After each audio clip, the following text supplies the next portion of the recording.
Bismillahirrahmanirrahim. Assalamualaikum warahmatullahi wabarakatuh.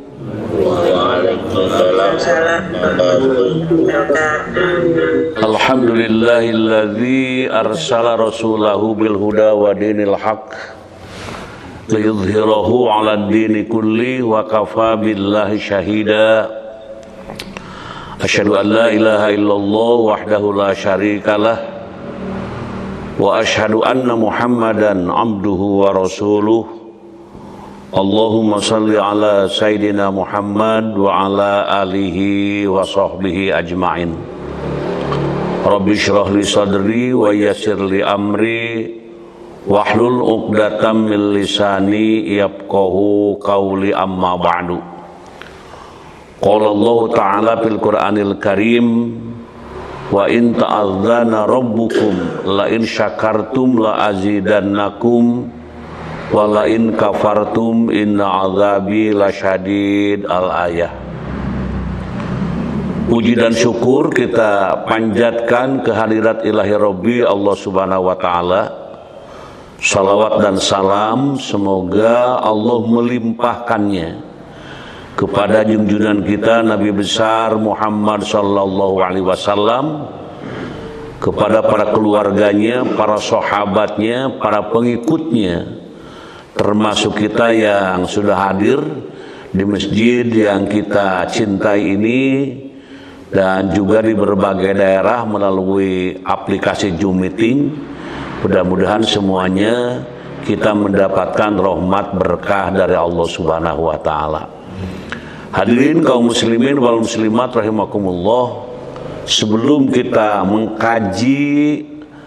mengkaji materi yang sudah kami siapkan, kita berdoa dahulu kepada Allah subhanahu wa ta'ala, terutama bagi kawan kita, hamba kita, atau kita sendiri kurang sehat, agak-agak sakit. Mudah-mudahan doa kita akan menjadikan sebab sehat walafiat hamba-hamba Allah yang sedang sakit.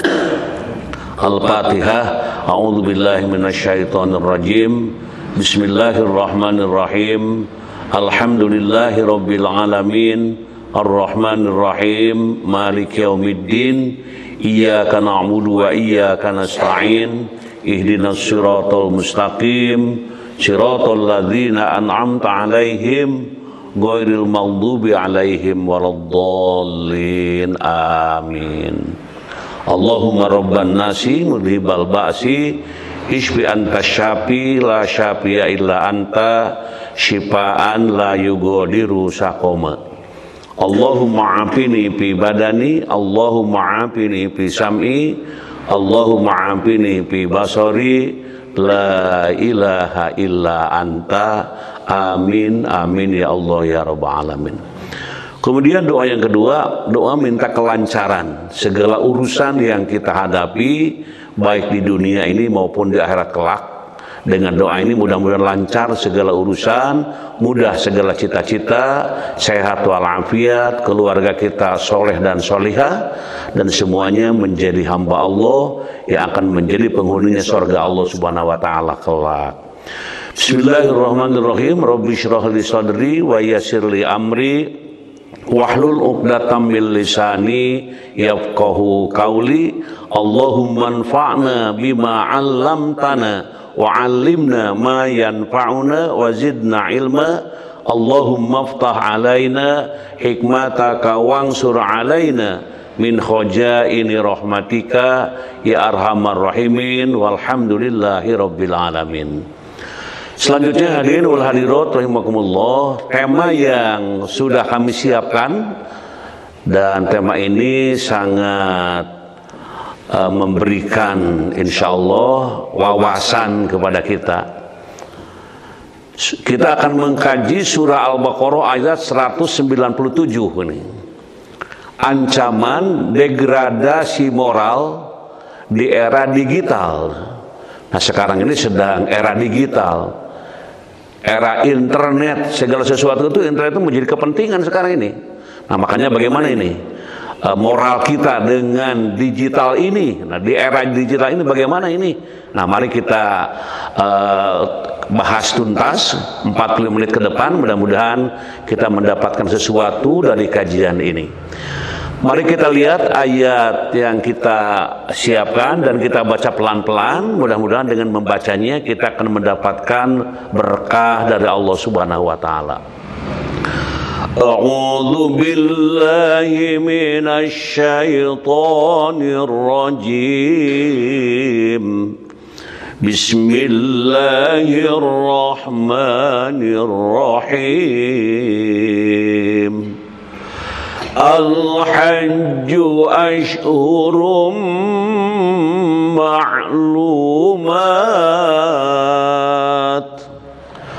Faman farada fihinna al-hajja fala rafasa wala fusuq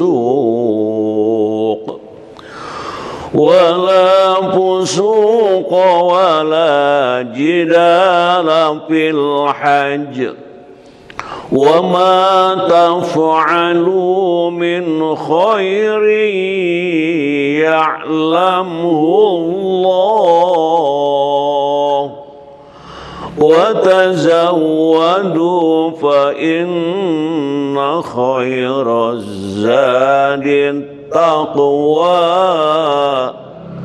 wattaqun ya ulil albab.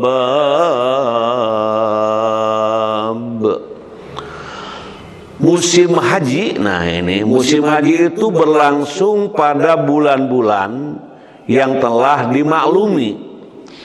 Di melaksanakan haji tidak boleh semau-maunya tanpa mengikuti aturan.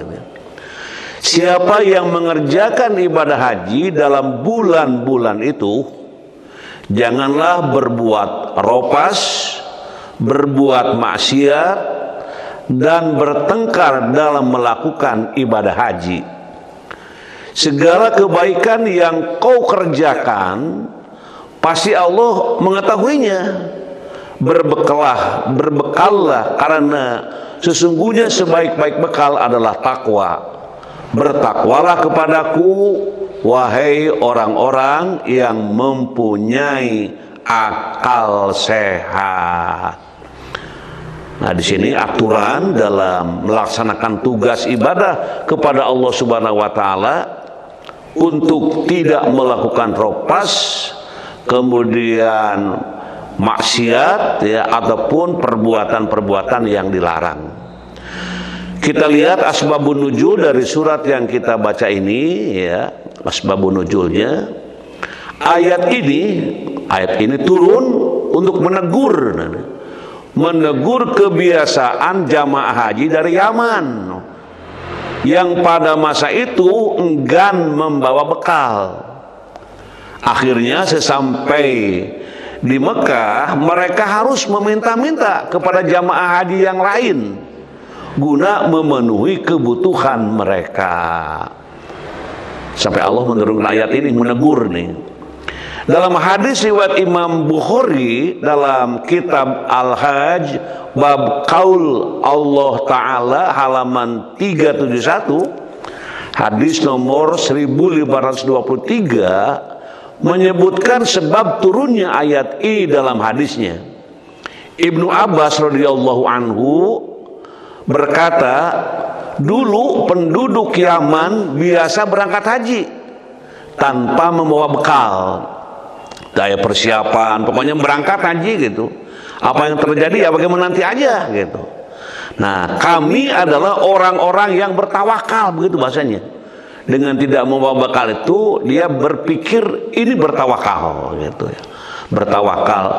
Begitu kata mereka, sampai di Mekah mereka pun terpaksa ini meminta-minta kepada jamaah haji yang lain.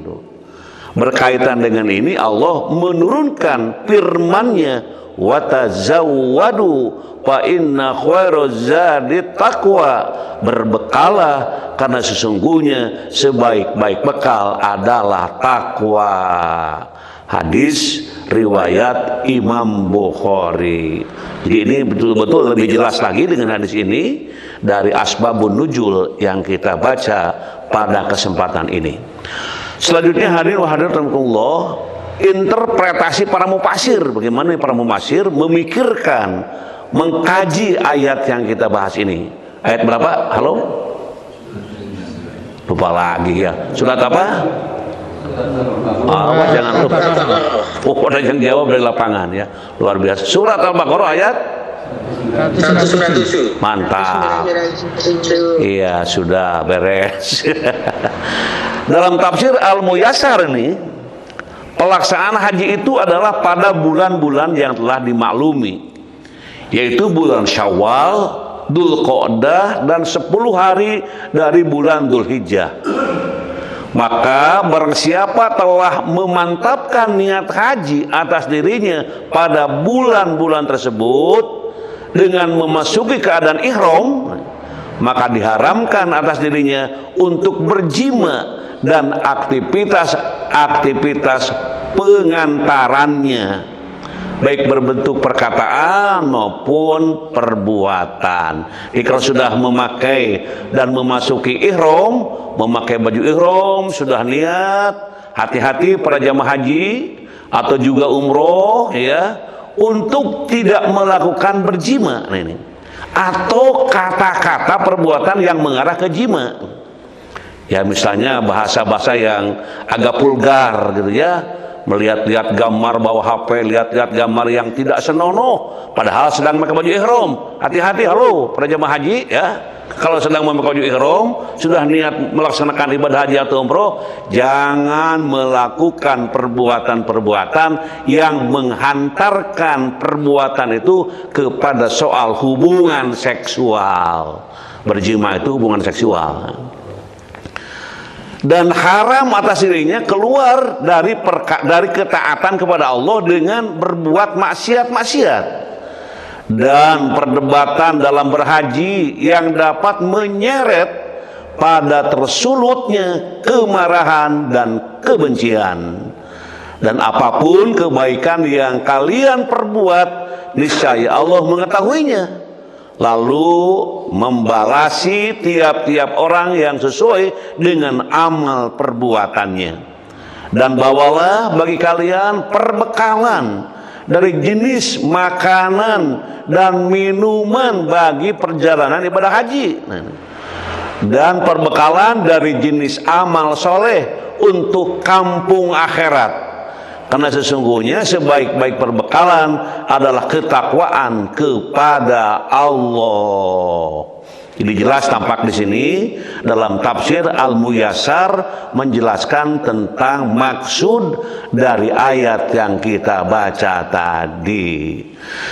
Selanjutnya kita lihat dalam tafsir Sofwatut Tafasir nih, Imam Ali As-Sobuni, ini tafsir yang besar-besar juga ini, menafsirkan ayat ini bukan hanya tentang waktu pelaksanaan haji saja. Nah ini, namun ayat ini juga menjelaskan adab dan etika saat pelaksanaan haji, yaitu tidak melakukan hubungan suami istri, bermaksiat ataupun bermusuhan satu sama lain. Sebab ketika seseorang melaksanakan haji, tak lain tujuannya ialah menghadap Allah dan mencari ridhonya. Juga Allah akan memberi balasan terbaik terhadap setiap kebaikan yang dilakukan di dalamnya. Jadi ibadah haji, umroh, dan ibadah yang lainnya selalu dengan persiapan-persiapan semaksimal mungkin. Selanjutnya hadirin wa hadirat rahimakumullah, terkait makna takwa yang memiliki arti bekal haji, ini juga dijelaskan oleh Imam As-Suyuti dalam tafsir Al-Jalalain, yang menjelaskan bahwa maksud dari takwa pada ayat ialah sesuatu yang dijadikan bekal untuk perjalanan ibadah haji, agar tidak meminta-minta kepada orang lain. Halo, yang bocor itu mohon di-mute. Hal ini didukung dengan adanya riwayat yang menjelaskan bahwa ayat perintah membawa bekal tersebut turun untuk penduduk Yaman yang pergi melaksanakan haji tanpa membawa bekal sehingga menyusahkan orang lain. Ibadah haji apalagi dari Indonesia kan sampai 40 hari itu, kalau nggak ada perbekalan persiapan, cuman berangkat tanpa adanya perbekalan, apa mungkin nanti bisa menjadi kewalahan gitu. Makanya di sini diingatkan, dan Allah menurunkan ayat ini supaya semuanya dalam kegiatan beribadah yang sifatnya jauh ataupun dekat, tetap persiapan selalu dilaksanakan. Selanjutnya hadirin wal hadirat rahimakumullah, tafsir Aisyarut Tafasir. Nah, ini juga tafsir yang kesekian gitu ya. Pelajaran dari ayat keharaman melakukan perbuatan keji. Ropas, wala ropasa, tidak boleh melakukan perbuatan yang keji. Kefasikan dan permusuhan tatkala sedang ihram. Di istilahnya ropas, pusuk dan jidal. Ropas itu udah perbuatan keji, kemudian pusuk itu kefasikan, berbuat dosa, dan juga jidal, bermusuh-musuhan, dilarang di dalam melaksanakan ibadah. Disunahkan bagi jamaah haji untuk memperbanyak amalan kebaikan selama ibadah hajinya agar pahalanya bertambah dan mabrur hajinya. Selanjutnya hadirin wal hadirat rahimakumullah, kita lihat selanjutnya nilai-nilai pedagogis. Nah, nilai-nilai pedagogis atau pendidikan, kita lihat bagaimana ini ayat dikaitkan dengan pendidikan.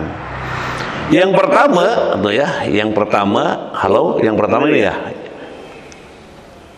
Halo, sebentar. Nah, nilai nilai akidah ini. Jadi angka 1 jadi angka 2 gitu ya ini. Nilai akidah, nilai keimanan ini. Ayat ini menegaskan bahwa ibadah haji adalah perintah Allah yang memiliki waktu tertentu untuk mengajarkan pentingnya ketaatan pada aturan Allah. Kalimat apa yang kamu kerjakan berupa kebaikan, niscaya Allah mengetahuinya. Ayat ini menanamkan keyakinan bahwa Allah Maha mengetahui setiap amal hambanya. Nah, sehingga guru, ini guru, kita kan guru ini, semua yang ada itu guru nih. Walaupun tidak punya SK sebagai guru yang formal, tapi kita tetap guru. Sehingga guru, orang tua, dan tokoh masyarakat harus menanamkan keimanan sejak anak berusia dini agar mereka meneladani ketaatan kepada Allah di zaman era digital yang serba canggih. Tuh, anak akan mampu memilah semua apa yang dilihat dan didengar karena mereka memiliki keimanan yang kuat sehingga tidak terbawa arus yang salah dan menyimpang. Nah, bagaimana para orang tua mendidik akidah kepada anak-anak sejak kecil? Ya, sering dikatakan pokoknya ketika anak itu bertengkar, ya katakan pertengkaran itu tidak menyenangkan, tidak mendapatkan ridho Allah. Allah melihatmu. Nah, mengatakan itu sudah pendidikan akidah. Kenapa kamu takut? Di rumah kan ada Allah yang selalu mengawasi kamu. Nah, itu. Kalau sedang makan misalnya ribut, ini itunya, jangan begitu, makan biasa aja supaya Allah mencintai kita. Nah, kalimat-kalimat itu ditanamkan sejak kecil. Jangan tidak ada kata-kata kalimat-kalimat yang berhubungan dengan pencipta alam jagat raya ini seolah-olah hidup tanpa keimanan, tanpa keyakinan. Maka itulah kesalahan dalam keluarga ketika tidak menerapkan, membiasakan kata-kata yang mengandung makna akidah atau keimanan. Apalagi guru di sekolah sebelum mengajar menyampaikan materi ini, misalnya materinya tentang angkasa atau tentang bulan, jangan dulu langsung bicara bulan di situ. Maka bagaimana ini? Anak-anak diarahkan dulu sehingga akan merasa ia ingat kepada gurunya yang selalu meminta berbuat baik, meninggalkan perbuatan yang buruk. Ini tugas para guru, tugas para dosen, tugas para ulama, tugas para kiai, tugas para ustadz, dan termasuk orang tua di dalamnya. Kemudian nilai yang selanjutnya, hadirin wahairat, nah ini terbentukkan nilai akhlak ya. Nilai akhlak. Ayat ini mengajarkan hambanya agar menjauhi larangan terhadap ropas, yaitu ucapan tingkah laku yang mengandung unsur seksual atau tidak senonoh, dan perilaku busuk, yaitu maksiat, perbuatan dosa atau menyimpang dari kebenaran, serta perilaku jidal, yaitu perdebatan, pertengkaran yang tidak perlu. Sehingga ayat mengajarkan nilai pengendalian diri, kesopanan, serta menjauhi konflik dan dosa, terutama di tengah ibadah. Larangannya dari 3 ya, ropas, busuk, dan ropas, busuk, dan jidal. Bayangkan kalau sedang beribadah ropas, berbuat ya tadi ya, berbuat yang semena-mena, atau yang keduanya berdosa atau bertengkar, gimana jadinya? Bayangkan kalau jamaah haji ya yang jumlahnya sampai sekian juta kumpul di Mekah, kumpul di Arafah, di Mina. Bayangkan kalau 3 hal tidak ditaati, ya semuanya bocok begitu ya, karena mungkin berkelahi, bertengkar, dan segala macam. Maka ini merupakan salah satu nilai akhlak.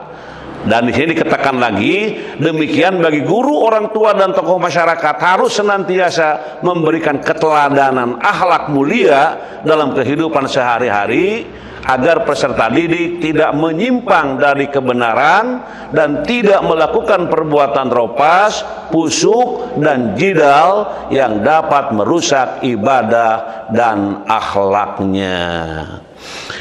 Selanjutnya, hadirin wal hadirat rahimakumullah, nilai rasional. Nah ini dalam kurungnya berpikir. Ayat ini menyeru kepada ulul albab. Dulu pernah ketika membahas kata-kata albab sudah dibahas pada slide yang lalu, yaitu orang yang berakal, ulul albab itu. Untuk mendorong manusia menggunakan akalnya dalam memahami perintah Allah, termasuk dalam perjalanan ibadah haji secara sadar dan penuh makna, serta berbekal amal soleh dalam menjalankan ibadah. Penting bagi guru, orang tua, dan tokoh masyarakat mengarahkan peserta didik menjadi orang-orang yang berakal, agar mereka memahami perintah Allah dan mengambil pelajaran dari apa yang Allah sudah berikan. Karena kekuasaan Allah nampak jelas, peserta didik harus menjadi cendekiawan muslim yang menguasai ilmu dan pintar dalam menjadikan digital sebagai ladang amal dan berbagi ilmu. Nah ini jadi tekanannya di situ. Di peserta didik harus menjadi cendekiawan muslim. Jadi belajar, mempelajari ilmu-ilmu agama supaya dia punya bekal, gitu. Bekal tentang keimanan, keyakinan, kepercayaan yang menyangkut dengan keislaman. Jangan sampai anak-anak tidak pernah belajar agama, tidak disuruh mengaji, biasa-biasa aja. Ini seolah-olah akhirat dilupakan. Jangan sampai dunia selamat, akhirat kurang selamat. Dunia beruntung, akhirat tidak beruntung. Jangan sampai begitu. Dia harus berupaya ilmu agama, akhlak, nilai segala macam itu diimplementasikan, sedangkan belajar tentu untuk menguatkan keilmuan yang kita sampaikan kepada anak-anak didik kita. Selanjutnya, hadirin wal hadirat rahimakumullah, landasan teoritis. Nah ini landasan teoritis menurut Kamus Besar Bahasa Indonesia, yang dalam bahasa lainnya KBBI. Nah gitu ya, degradasi. Nah ini ada juga masyarakat yang belum kenal mungkin kata degradasi.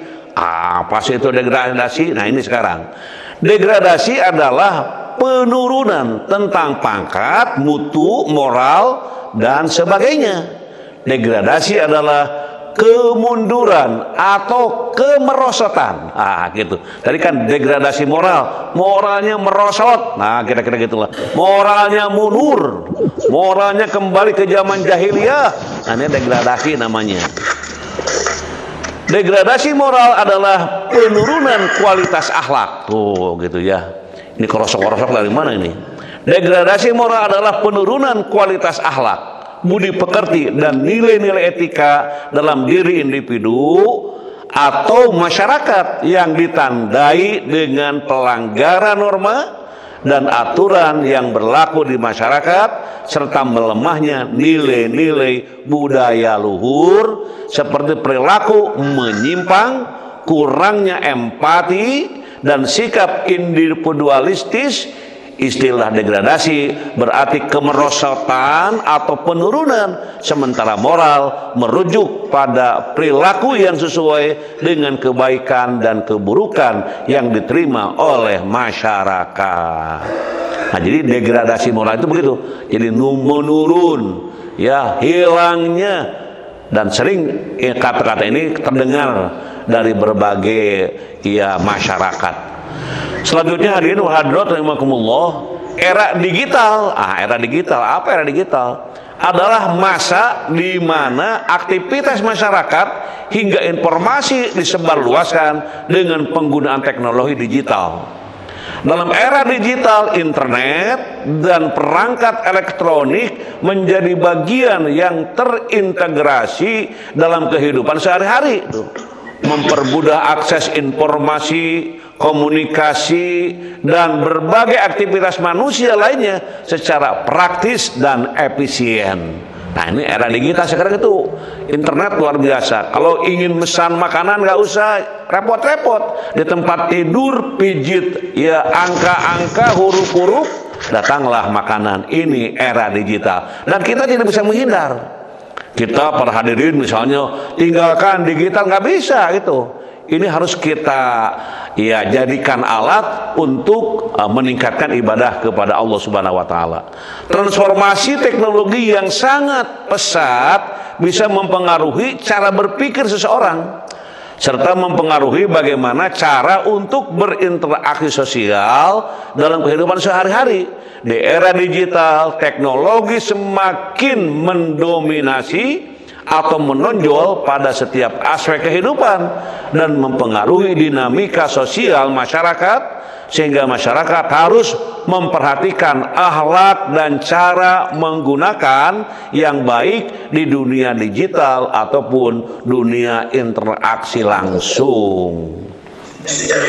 Selanjutnya hadirin wa hadirat, degradasi moral era digital adalah fenomena itu kenyataan di lapangan, menurun kualitas akhlak dan etika yang dipengaruhi oleh kemajuan teknologi digital, di mana nilai-nilai luhur masyarakat terkikis dan perilaku menyimpang seperti cyberbullying, kecanduan game online. Kan gitu ya. Kalau anak-anak kan sudah game online terus tidak mengenal waktu, siang, malam, tumpul aja terus gitu. Dan lunturnya kesopanan menjadi lebih sering terjadi akibat paparan konten-konten negatif dan berkurangnya interaksi sosial langsung di media digital. Ini jadi yang diungkapkan kaitan dengan degradasi moral. Mengatasi degradasi moral di era digital memerlukan kerjasama ini dari berbagai pihak, termasuk keluarga, sekolah, dan lembaga pemerintah. Melalui pendidikan karakter dan pembiasaan nilai-nilai luhur untuk membangun generasi penerus yang berakhlak mulia. Anak memerlukan keteladanan, bimbingan, dan arahan dalam bersikap sehingga tidak semena-mena kepada siapapun dan saling menghargai. Itu gambaran dari degradasi moral. Selanjutnya hadirin wal hadirat rahimakumullah, generasi muda. Sekarang generasi muda adalah aset ini. Aset berharga umat dan bangsa. Ini generasi muda nih. Kalau kita mungkin di sini yang hadir ada generasi muda, Ada yang generasi muda sekali, ada yang sudah mulai meninggalkan kemudaan gitu ya. Ada generasi tua, bahkan tua sekali mungkin terjadi di dalam kehidupan. Jika mereka terseret, terarus negatif dari dunia digital, maka masa depan umat akan terancam tuh. Oleh sebab itu Islam telah memberikan panduan bagaimana membina akhlak agar generasi muda tetap terjaga di tengah derasnya arus perubahan zaman. Dan Allah Subhanahu wa taala berfirman, kita baca pelan-pelan. Ya ayyuhalladzina amanu qu anfusakum wa ahlikum naro. Wahai orang-orang yang beriman. Nah di sini yang dipanggil orang-orang yang beriman. Kita insya Allah semuanya orang-orang yang beriman. Wahai orang-orang yang beriman, peliharalah dirimu dan keluargamu dari api neraka. Ayat ini mengingatkan bahwa tanggung jawab menjaga moral bukan hanya pada individu, tetapi juga orang tua, pendidik, dan masyarakat. Ini semuanya kerjasama. Masyarakat, orang tua, ya, kemudian lembaga-lembaga, semuanya tanggung jawab. Kalau ada anak yang menyimpang, tegur dengan santun. Kalau anak yang tidak melakukan yang benar, yang baik, tegur dengan kesantunan, dengan penuh ya kasih sayang. Jangan dia melarang sesuatu perbuatan anak kita, kemudian dengan menggunakan kata-kata yang kasar, itu tidak bagus. Hal seperti itu, cari kata-kata yang bisa diterima dengan penuh ya kesadaran. Ini semuanya selalu dalam berbicara ya menggunakan kata-kata santun atau sopan santun. Selanjutnya hadirin wa hadirat rahimakumullah, kita juga perlu ya kita sadari bahwa zaman digital menyajikan dua wajah, yakni peluang dan ancaman. Generasi muda bisa mengakses beragam ilmu dari beragam narasumber dunia melalui media sosial. Anak-anak sekarang ingin mengakses melalui siapa, dari mana, itu luar biasa, sangat terbuka. Namun di saat yang sama mereka juga bisa terjerumus ke dalam jurang maksiat karena mudahnya akses konten-konten negatif. Ini menjadi bukti nyata dampak buruk teknologi yang tidak dikendalikan. Islam telah memberikan solusi dalam menghadapi perubahan zaman, di antaranya dengan menanamkan akidah dan akhlak sejadini. Akidah adalah pondasi iman agar tertanam kuat dan menjadi benteng dari segala godaan dunia maya. Dengan akidah yang kokoh, anak-anak kita akan mampu membedakan mana yang bermanfaat dan mana yang berbahaya. Hadirin wal hadirat rahimakumullah, mereka harus dididik itu dibimbing itu diarahkan. Jangan cuek pada anak kita, pada anak didik kita. Kalau berbicara anak kan ada dua ya, anak biologis dan anak didik. Kalau anak biologis ya anak yang betul-betul lahir dari seorang ibu dan juga bapak yang selalu memperhatikan di situ. Tuh, anak biologis. Kalau anak didik ya guru itu punya anak didik. Dan anak didik ini sangat besar manfaatnya, apalagi bila nanti melakukan hal-hal yang positif. Nah, maka di sini mereka harus dididik untuk memanfaatkan media sosial untuk hal yang positif, seperti sarana dakwah, berbagi ilmu dan kebaikan. Mereka harus diberikan pemahaman bahwa setiap aktivitas dan postingan di media sosial memiliki konsekuensi dan akan diminta pertanggungjawaban di hadapan Allah Subhanahu wa taala. Dengan begitu teknologi menjadi sarana jariah pahala, bukan jariah dosa. Jadi kalau kita konten-konten yang bermanfaat, jangan konten-konten yang menimbulkan perbuatan-perbuatan yang maksiat.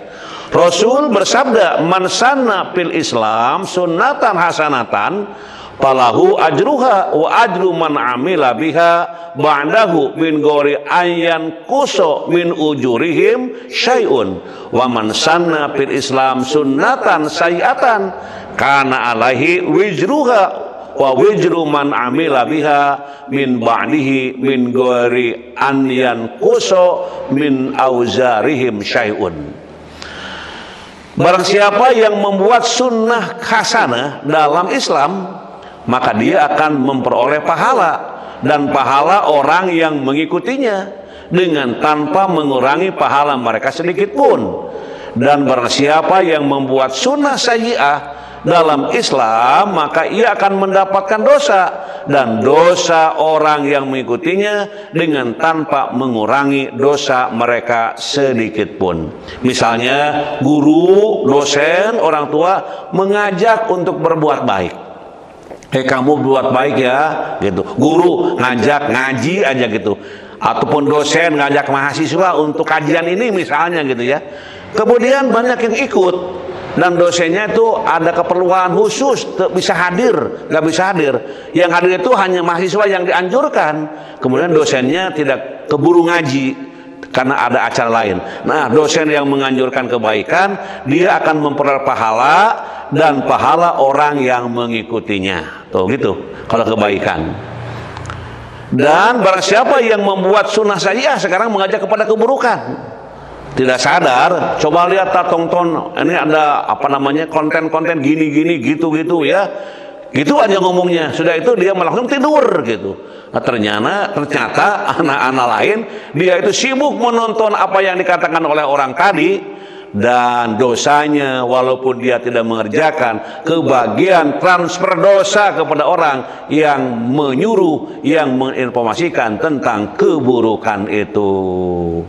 Makanya anjurkan siapapun yang punya peluang kesempatan ngaji, belajar sungguh-sungguh, dan itu semuanya akan berefek kepada orang yang meminta, memerintah ataupun melakukan tentang kebaikan-kebaikan itu. Selanjutnya hadirin wa hadiratullah, cara agar selamat dari ancaman degradasi moral di era digital. Gimana nih caranya nih? Nah, kita lihat. Caranya yang pertama, memperhatikan dan mengarahkan anak-anak dalam bermedia sosial yang baik dan mengambil manfaat darinya untuk mendekatkan kepada ketakwaan. Dalilnya ini sudah pada hafal semuanya. An-Nisa 9. Wal yakhshal ladzina law taraku min khalfihim dzurriyyatan di'afan khafu 'alaihim falyattaqullah wal yaqulu qaulan sadida. Dalam merasa takut orang-orang yang seandainya mati meninggalkan setelah mereka keturunan yang lemah yang mereka khawatir terhadapnya, maka bertakwalah kepada Allah dan berbicaralah dengan tutur kata yang benar dalam hal menjaga hak-hak keturunannya. Ini memperhatikan dan mengarahkan anak-anak dalam bermedia sosial. Jadi orang tua khawatir dengan media yang begitu vulgar, yang begitu terbuka. Orang tua bagaimana untuk membentenginya, tidak cuek-cuek, dibiarkan apa jadinya. Terus yang selanjutnya hadirin wa hadirat, ayat ini di atas tadi turun untuk para orang tua tuh. Para orang tua yang hendak berwasiat sebelum kematian agar memperhatikan bagaimana kehidupan anak-anak keturunannya kelak, sebagaimana dijelaskan oleh Syekh Muhammad Ali As-Sabuni dalam tafsirnya Safatul Tafsir. Namun apabila dilihat dari lahirnya ayat, maka dapat diambil pelajaran. Ayat ini memberikan peringatan kepada orang tua yang masih hidup agar mempersiapkan anak-anaknya yang akan mengarungi kehidupan di masa kelak, diantaranya dengan mendidik anak-anaknya. Pendidikan terhadap anak adalah bagian dari perintah agama. Karena lahir tanpa bisa apa-apa anak kita kecuali bimbingan dari orang tuanya. Yang kedua, diajari akhlak yang mulia dalam berbicara ataupun bertindak di dunia maya ataupun dunia nyata. Di dunia ada dua, ada dunia maya, dunia nyata ya. Nah ini agar menjadi manusia yang berbudi pekerti dan bermanfaat. Sebagaimana Rasul bersabda, akrimu auladakum wa ahsinu adabahum. Muliakanlah anak-anakmu, perbaikilah adab mereka. Jadi muliakanlah, jadi anak itu dimuliakan.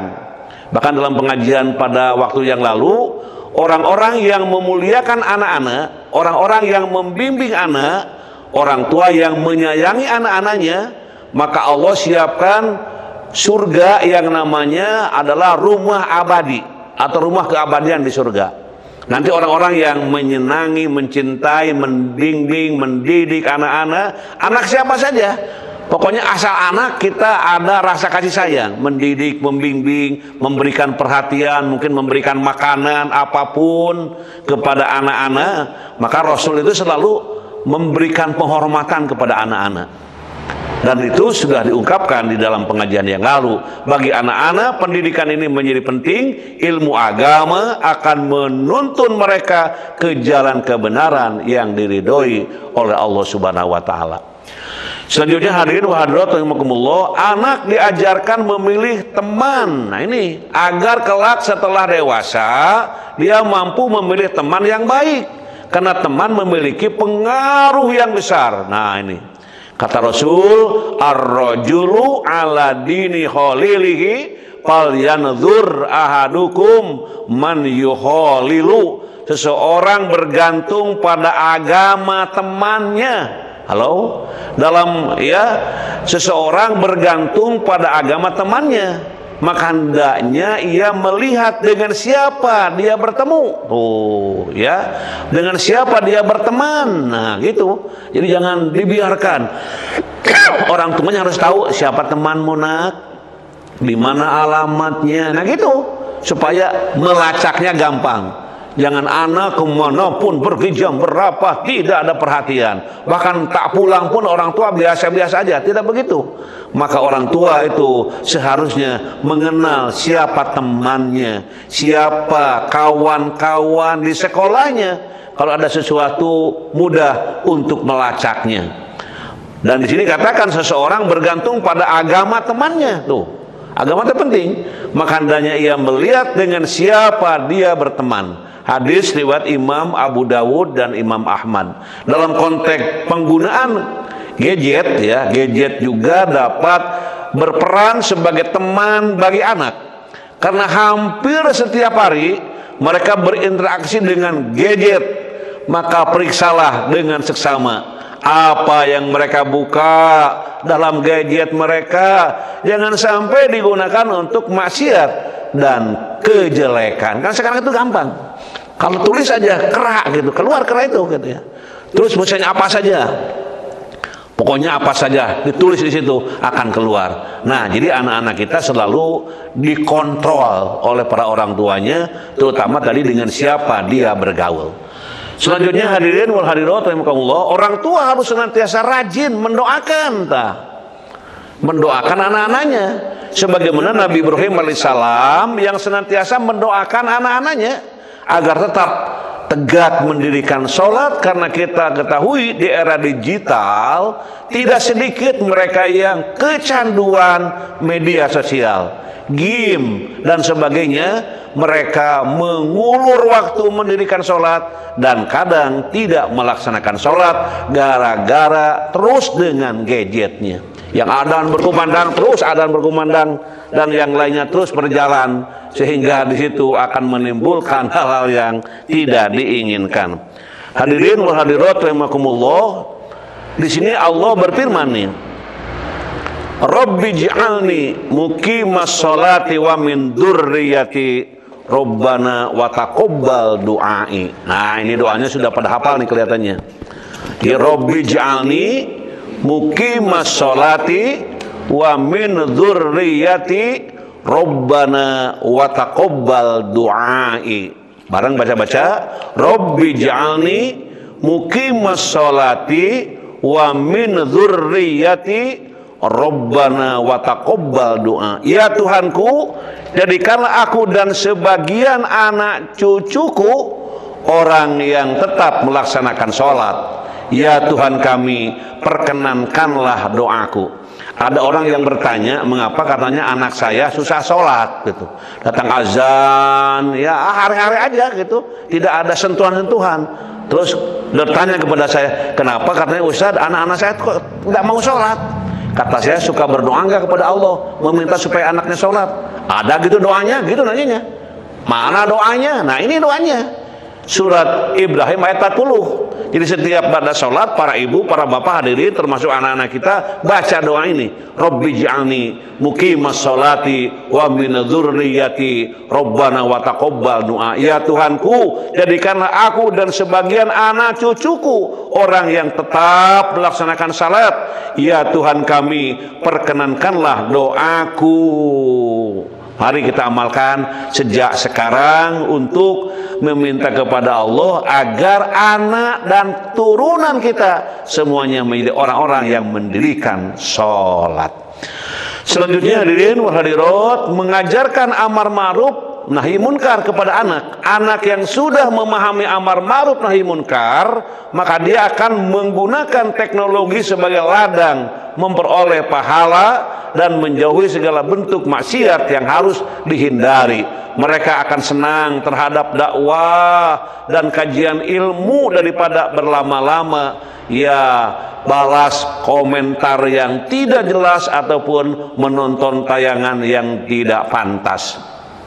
Allah berfirman, kuntum khaira ummatin ukhrijat linnasi ta'muruna bil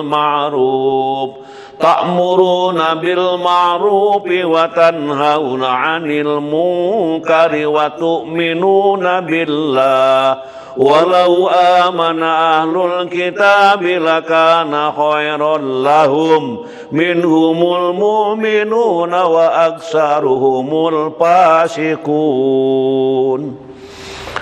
Kamu umat Islam adalah umat terbaik yang dilahirkan untuk manusia selama kamu menyuruh berbuat yang ma'ruf, mencegah dari yang munkar, dan beriman kepada Allah. Seandainya ahlul kitab beriman, tentulah itu lebih baik bagi mereka. Di antara mereka ada yang beriman dan kebanyakan mereka adalah orang-orang fasik. Orang fasik itu orang yang durhaka, orang yang suka melakukan kesalahan-kesalahan. Selanjutnya kita lihat mengajarkan anak literasi digital ini.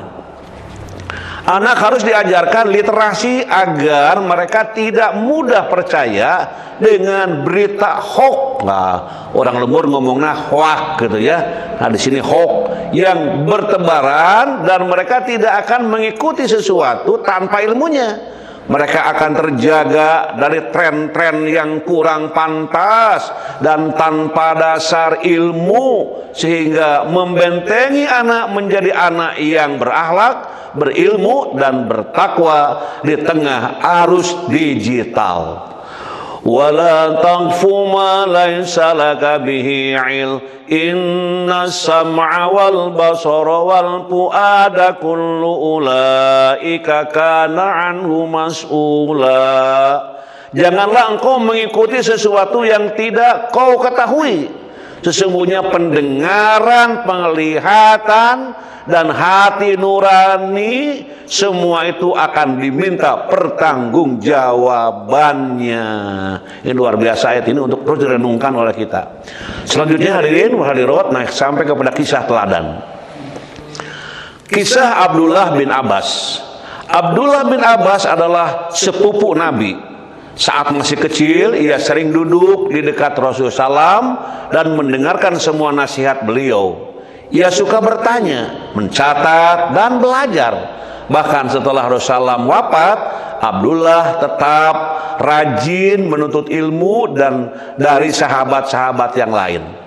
Ia akhirnya menjadi seorang ulama yang hebat, yang paham Al-Quran dan Al-Hadis.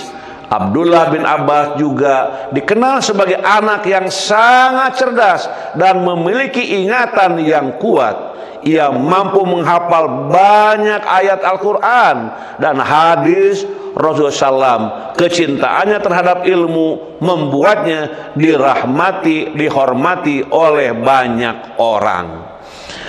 Abdullah bin Abbas mengajarkan pentingnya rajin belajar sejak kecil. Ilmu yang kita pelajari ini bisa jadi bekal di kemudian hari. Di ilmu yang kita pelajari hari ini bisa jadi bekal di kemudian hari. Kisah Abdullah bin Abbas mengajarkan bahwa anak yang rajin belajar sejak kecil memiliki wawasan yang luas. Dia tidak akan terjerumus ke jalan yang sesat. Dia juga akan belajar menjadi jujur, pemberani, penyayang, rajin belajar, dan dekat dengan Allah serta Rasulnya, baik di dunia maya dan di dunia nyata.